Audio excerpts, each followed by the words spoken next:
Hi, welcome to Auntie B Tarot. This is the energy soup of the week for July 20th through 26th for the Earth signs. That's Taurus, Virgo, and Capricorn. So I wanted to talk about what a lot of you may have been hearing about the whole astrological transits in the configuration called Barbault's belt. And Andre Barbault was a French astrologer who died just a few years ago, right before COVID. He actually predicted COVID, and as well as a bunch of other things that came to pass. And he talked about the configuration of an opposition of Pluto to Neptune, as well as some sextiles and trines with Jupiter and Uranus that create looks like a basket. And so he really talked about this being a time of very auspicious energies for the collective of humanity that modern astrologers can't go back and see when this could have happened within our recordable past, and which I find really exciting right now as we have been going through the collective experience of our climate issues, our political issues, our economic issues, social issues, and our personal issues, trying to navigate it all. And so I really wanted to use this week's reading to talk about it, because the Barbault's belt this time around, it will be coming around several times with all the different retrogrades of the different planets for about the next year and a half or so. And so this particular time around, it's perfected on Monday, on the 19th. And it'll be with us for a few weeks. We've been feeling it coming on for a few weeks. So anyway, I would like to do a 3-card reading where we discuss what's going on right now, what energies are coming in, and which energies are wanting to flow away. And so I pulled a couple of cards just as an underlying energy soup. I refer to as an energy soup because I feel like the transits and all the frequencies all playing together in the universal orchestra song right now, the chord that's playing and the music that's playing. As a collective, we're all going through it, but we're also dealing with it as individuals in our own lives. And so how do we navigate it as individuals as we go through all of this together? And so I pulled the cards of the 9 of Pentacles and the Empress reversed. And so I look at this as being about appreciating all that we've accomplished up to this point. And we've lived within certain cycles, the way nature has been, the way society has been, all the family, business, governmental, school, religious structures that we've learned their cycles. It's familiar to us, but a lot of it is changing, and those times are coming to an end. And so, how do we take the accomplishments, the wisdom of those things that we've lived through all of this time, and appreciate them for what they are and for what we have built? At the same time, witnessing it go down, and it being rather unnerving and unsettling. And I feel like part of what this is telling me, I'm seeing the Venus symbol, and it's pointing to Gemini, which is where Uranus is right now within this Barbault's basket. And looking at the planet of Venus right now during this transit is in the sign of Virgo. I feel like this is telling us to find the beauty within the everyday mundane things that we do every day, of setting up things so that we enjoy the schedules that we're doing. We enjoy doing all those little tasks that we do for ourselves, of taking care of ourselves and our family, um, taking care of our pets. Find the beauty in all those little things. And that's going to make it a lot easier to deal with the tumult of Uranus shaking things up, with how we communicate, how we get around, how we travel, what's going on in the planet. And while we form and we navigate the new technologies as well. I think that's going to really help us through this. And that's what I take from this, is being the energy soup during this Barbault's basket for the earth signs. Or this is actually for all of us. This will be for all of the collective in all of our readings. So we're going to look at the middle card as being what's going on for us right now as the earth signs. So I'm using the Gilded Tarot, beautiful cards, vivid colors, and I use them for what's going on right now because the faces are almost like photographs. And so it makes me look at, the fantasy that we're all living, but with a very real face. And so for you earth signs, we're going to pull, let's see what we got here.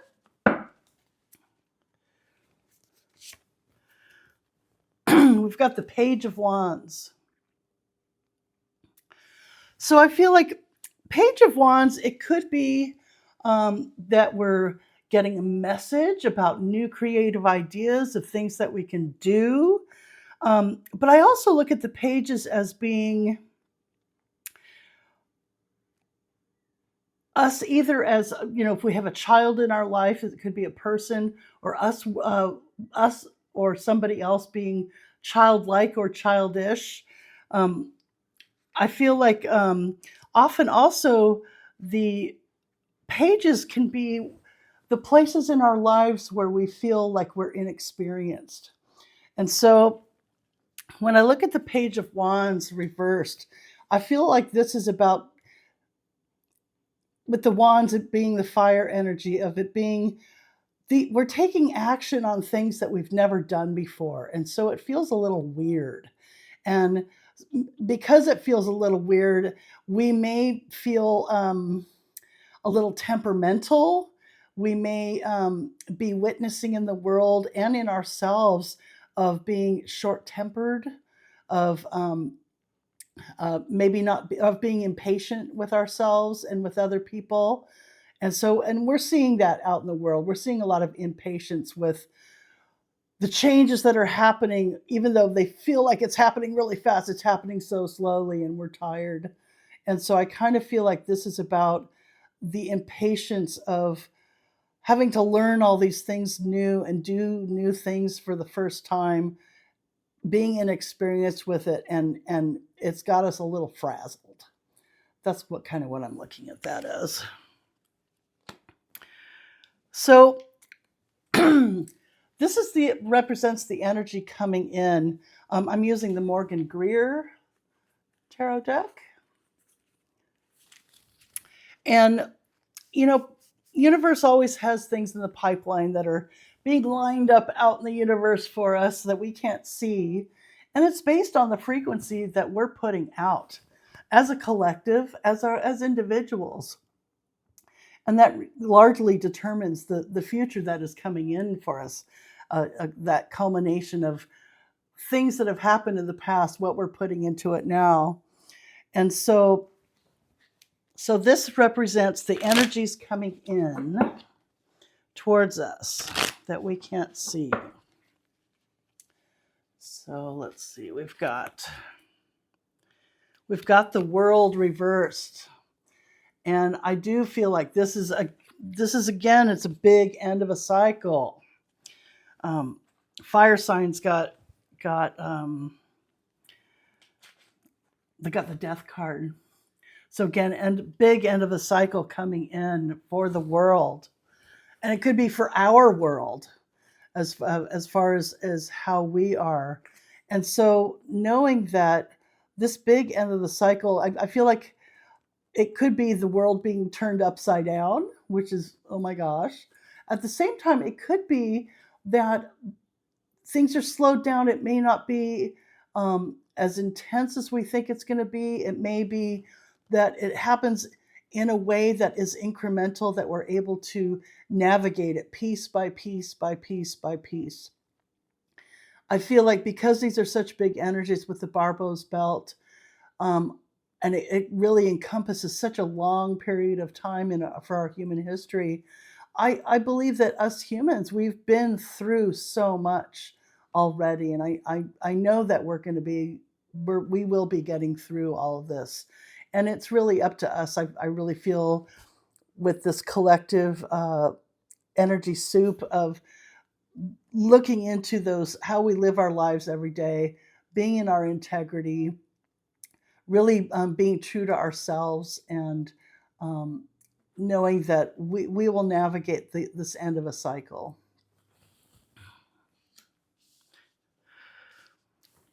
So this card represents what needs to be let go.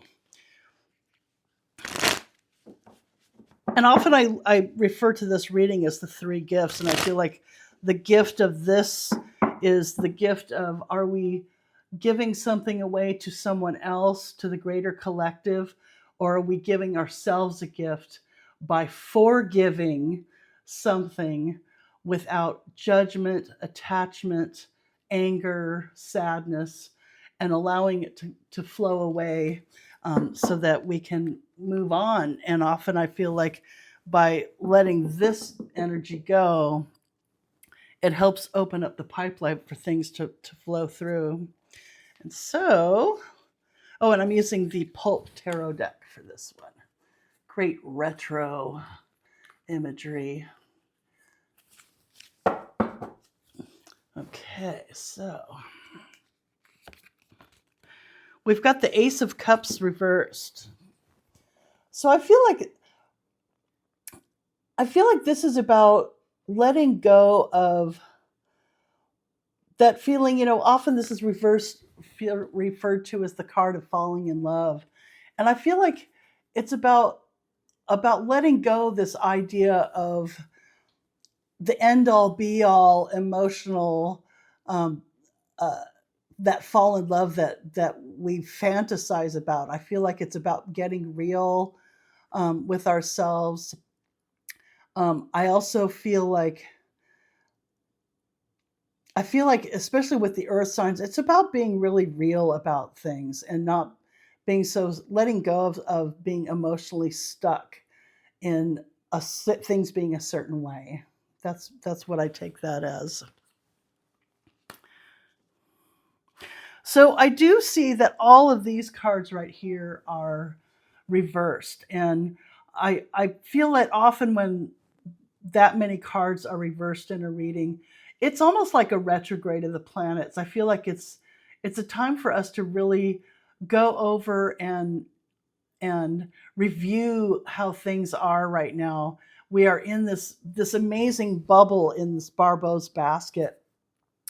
And how do we use these energies to really examine and get down to our real truths, get out of the fantasy of things having to be a certain way emotionally? And I feel like we'll find that real emotional hit when we do get real. And the earth signs are really good about getting real. I feel like that's one of the earth signs' true gifts. And so I wanted to pull a couple of other cards, and I've got a couple of oracle cards that I'd love to pull to give practical guidance on getting through this and navigating this reading.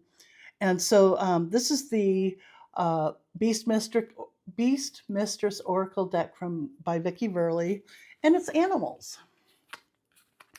Love her artwork. Go Vickie. Anyway, so I look at as humans, we have a tendency to overthink everything. There's lots of words. And the animals, I feel like it's a much more visceral exchange. And it's really about us being able to adopt the energy of that animal to help give ourselves practical guidance through all of this. And so for this one, we have the raven. Ravens are extremely intelligent. They learn and they don't forget. On here it says magic, myth, legends, and lore.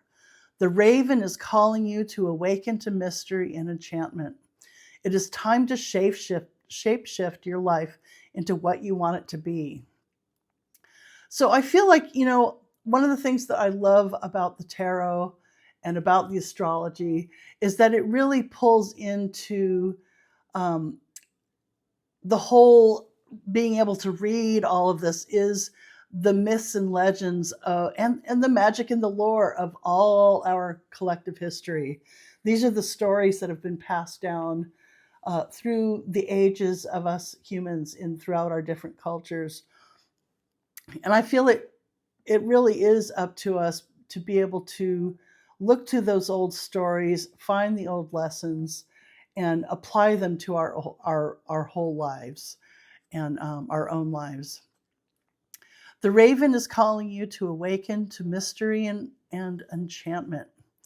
And so, and I think this is, for earth signs, often it is a little bit more challenging to be able to see beyond just what the five senses can see and hear and taste and touch.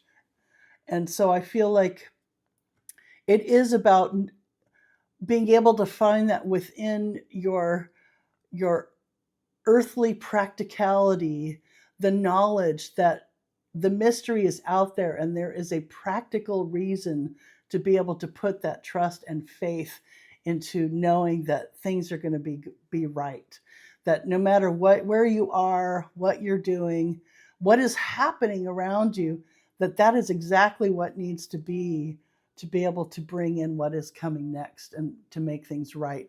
Things are out of balance right now because the pendulum is always swinging. So it swings one way and then it comes back to the middle and it swings back the other way. And so we're on a pendulum swing right now, and it's going to be coming back around. And so we have the choice within this moment right here on the planet right now of where do we want to focus our attention so that when that pendulum is swinging, we get to determine which way it's going to go. And I feel like that is part of the practical knowledge. It is time to shapeshift your life into what you want it to be. And so taking those dreams, and I feel like there's the impractical dreams we need to let go of, but the ones that really hit home, especially with the earth signs, is how am I going to take that dream and break it down into what's the one step that I can take today towards that dream. Take that step. Every time a step comes forward, you may not see the whole staircase to be able to climb, but you'll be able to see the next step. And now you're a step closer. And life will give you exactly what you need to get you where you want to go. And so always be willing to take that step and shape-shift your life into what you want it to be. Very exciting. And then I have flowers. I'm a gardener and a farmer, and I like to take the advice of the plants. Okay, here we go. We have Daphne. What pleases us most shapes us. So Daphne it's Daphne odora, which is the botanical name. And Daphne is a lovely, lovely, sweet, beautiful smell. So what pleases us most shapes us. So I believe that incorporating what pleases us most into the everyday things that we can appreciate and dive into those everyday mundane tasks and bring to it the joy of what really pleases us. Even if you're cooking dinner or cleaning the bathroom or whatever it is, doing it in a way that pleases you, turning on that good music. I love the Daphne is using the smells. Sorry, it's all glary. Using the smells, this, the brain wakes up to smells more than any other sense. And so put those good smells in your home to get you into that good space that you need to be if you're feeling scared, distraught, sad, whatever it is, dealing with all these things that are coming through. And find those little things. They all add up. All those little moments add up. Well, anyway, I hope that this was helpful for you in some way. I really look forward to coming back next week and for other readings. And if you liked, please give a like, subscribe, all that kind of stuff. And we'll see you all next week. Bye.